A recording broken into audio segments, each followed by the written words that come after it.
स्वागत है आप सभी का मूर्ति नॉलेज में। और आज हम लोग शुरू करने वाले हैं मजदूरी के जीवन निर्वाह सिद्धांत की आलोचनाएं।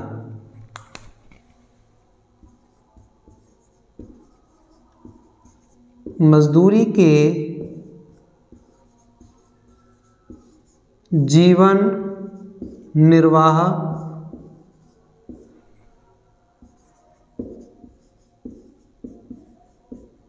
सिद्धांत की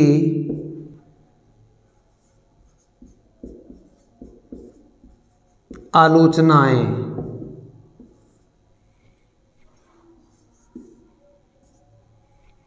आज हम लोग डिस्कस करेंगे मजदूरी के जीवन निर्वाह सिद्धांत की आलोचनाएं।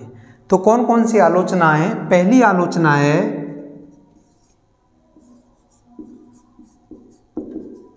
जनसंख्या बढ़ती नहीं बल्कि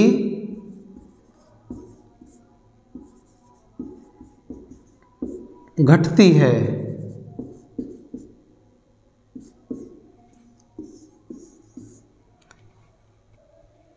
इस सिद्धांत के अनुसार जैसे जैसे मजदूरों की आर्थिक स्थिति मजबूत हो जाती है या उनकी मजदूरी जीवन निर्वाह स्तर से ऊंची हो जाती है तो इनकी जनसंख्या में वृद्धि होने लगती है। लेकिन आलोचकों का मानना है कि ऐसा नहीं है, बल्कि विकसित राष्ट्रों में जहां पर मजदूरों की आर्थिक स्थिति काफ़ी मजबूत है और उनकी मजदूरी जीवन निर्वाह स्तर से काफ़ी ऊंची होने के बावजूद भी वहां पर जनसंख्या वृद्धि नहीं है। पहली आलोचना। दूसरी आलोचना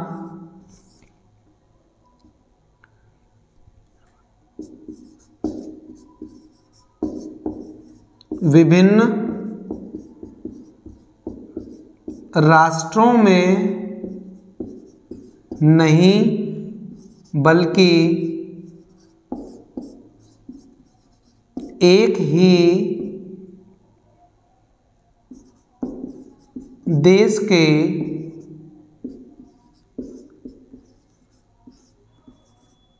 विभिन्न क्षेत्रों में मजदूरी दरें भिन्न भिन्न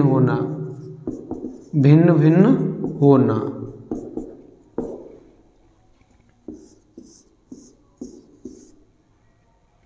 यह सिद्धांत ये मानकर चलता है कि विभिन्न राष्ट्रों में या फिर एक ही राष्ट्र के विभिन्न क्षेत्रों में मजदूरी दरें समान होती हैं। लेकिन आलोचकों का ये मानना है कि विभिन्न राष्ट्रों में नहीं बल्कि एक ही राष्ट्र के विभिन्न क्षेत्रों में भी मजदूरी दरें भिन्न भिन्न देखने को मिलती हैं, अर्थात मजदूरी की दरों में भी अंतर देखने को मिलता है। लेकिन जो सिद्धांत है उसका मानना है कि मजदूरी दरें विभिन्न राष्ट्रों में और एक ही देश के विभिन्न क्षेत्रों में समान होती है। लेकिन आलोचक कहते हैं कि ऐसा नहीं है।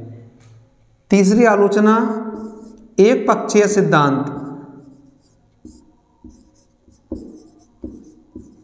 एक पक्षीय सिद्धांत।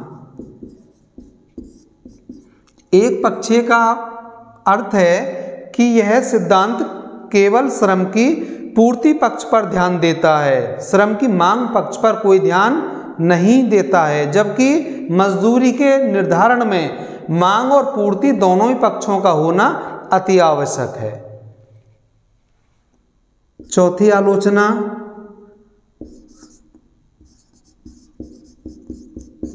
पूंजीपतियों के साथ पक्षपात। पूंजीपतियों के साथ पक्षपात। यह सिद्धांत ये मानकर आलोचकों का यह मानना है कि यह सिद्धांत केवल पूंजीपतियों के हक और उसके पक्ष में ही बात करता है। मजदूरों की तो यह केवल यदि निम्न आर्थिक स्थिति में है मजदूर तो उनके लिए तो ये सिद्धांत ये कहता है कि ये इन मजदूरों की नियति है जो कि अनुचित है। पांचवी आलोचना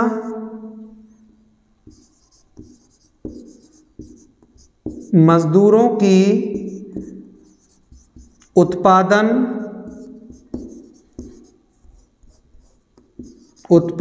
क्षमता पर कोई ध्यान नहीं।